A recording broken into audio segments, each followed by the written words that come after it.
In this video, we'll cover the physically based rendering technique. We'll discuss what it is and what properties are helpful for creating good photorealistic rendering, including materials and lighting. In particular, we'll go through the process of changing and adjusting materials, the properties for adjusting the sunlight, light properties within individual lights, and some camera and technique settings that can improve your renderings.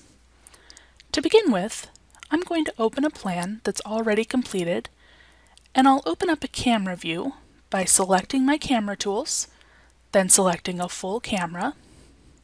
I'm going to click where I want to stand in my plan and drag towards where I would like to look. When I first open a camera view, it will open as a standard render. To change my rendering technique, I'm going to choose the rendering techniques here, then select Physically Based Rendering.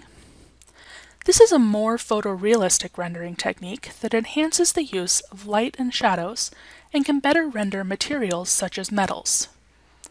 The physically based technique is designed to use real-world data for the sun, and lighting in the program is all relative to each other. So when we have a very bright sun, the lights inside are not registering as much as the light coming from outside.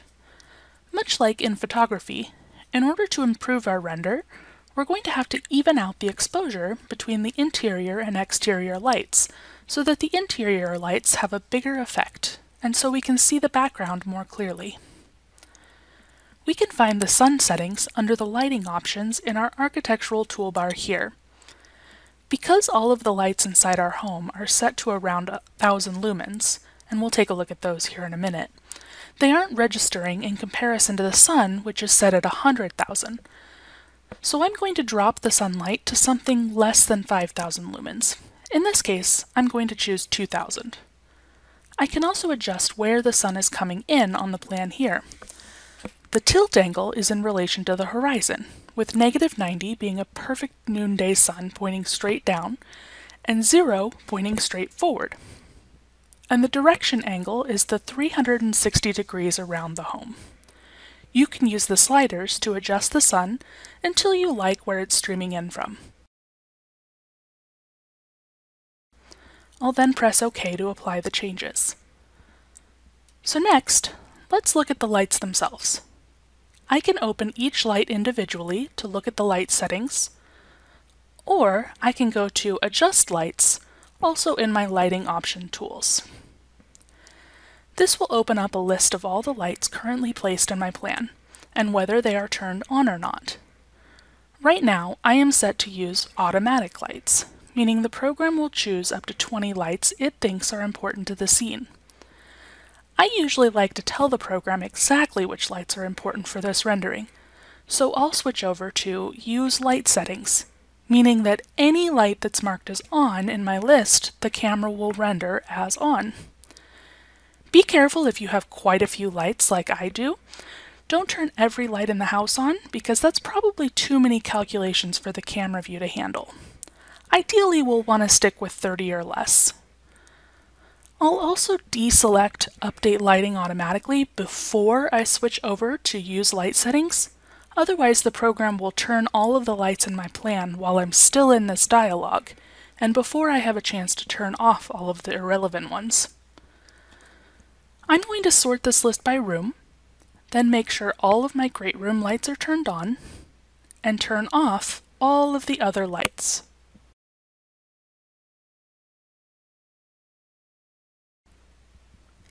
I also might want to consider turning on adjacent hallway lights. So now there's one more lighting setting, and it's coming from the backdrop.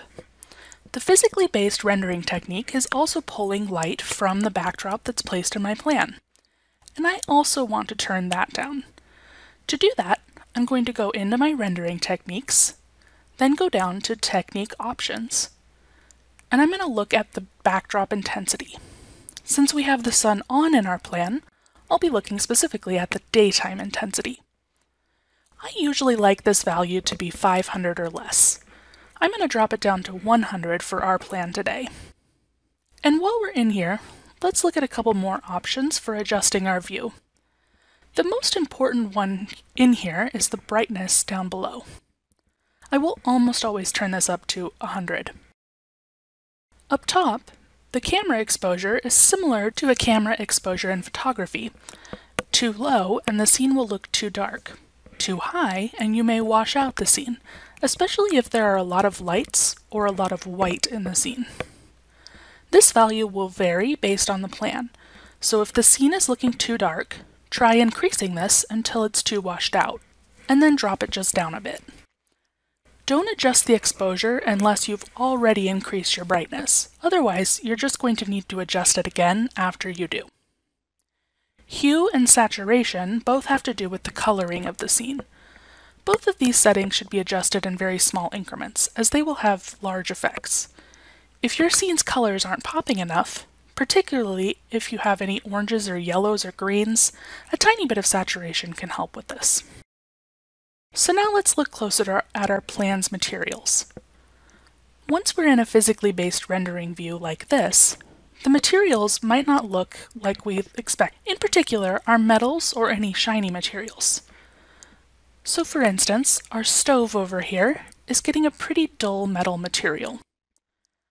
I'm going to open my library, then use the search function to search my library for a polished stainless steel metal material to use instead, since that's my preference. Notice how they look the same in my library browser, since what we're looking at in the preview is the way that they appear in a standard render. Once I find one, my cursor will change to a spray can, and I can paint it to apply the material. In my physically based rendering, you can see the material looks very different. When choosing metal materials, I recommend being in a physically based render view as you try different ones out so that you can see their full effect. We also can make adjustments to materials after they're placed, particularly materials that we want to be more or less shiny, like countertops, wood materials, or tiles. To adjust a material, I'll select the Adjust Material Definition tool in my toolbar. Then I'll click on any material I'd like to adjust. We have a video on custom materials that will go through this dialog in more detail, but for today we're just going to look at the Properties panel, which will cover how this material interacts with the light in the plan. We can make this material more or less bright, or we can adjust its shininess. We can also add in a transparency if this was a see-through material, or make it emissive if we wanted it to glow, for instance if this was a TV screen or a fire in a fireplace. Now some materials, like metals, will not have anything selected for brightness or shininess, because there are more detailed selections that are happening behind the scenes in these materials. In those instances, choosing a shininess option will then interrupt the original properties of those materials and may create an unexpected outcome for you. So that's why, for the stove, I went in and chose a different metal material from the library rather than using my Adjust Material Definition tool for that instance. I'm going to change my hardwood over to a dull or a matte material, since I don't want it to reflect much light. So now, let's look at just a couple of camera options before we export this image. You can find the Edit Active Camera option here in your toolbar. If you want to view this camera with the settings again in the future, you can save the camera here. For the most photorealistic images, we also want to check to make sure that shadows and reflections are both selected. Bloom is a personal preference. This is the halo glowing effect around lights. If you prefer your lights to have a crisp edge, you can turn bloom off here. Now once I like the view, I can save the image to my computer by exporting it. I'll go to File, Export, Export Picture. I'll need to choose the image size, which I typically set to around 1920 by 1080, since that's a typical HD monitor size. Then I'll give it a name, choose a location to save it in, and select Save. And now my rendering is available for me to share. Physically based rendering is designed for indoor views, and the lighting calculations it uses work best in an indoor setting. You can use it for exterior views, but you may find you prefer the standard renders for those shots. Here's an example of the exterior of this house using a standard render technique, and using the same physically based rendering techniques we've used today.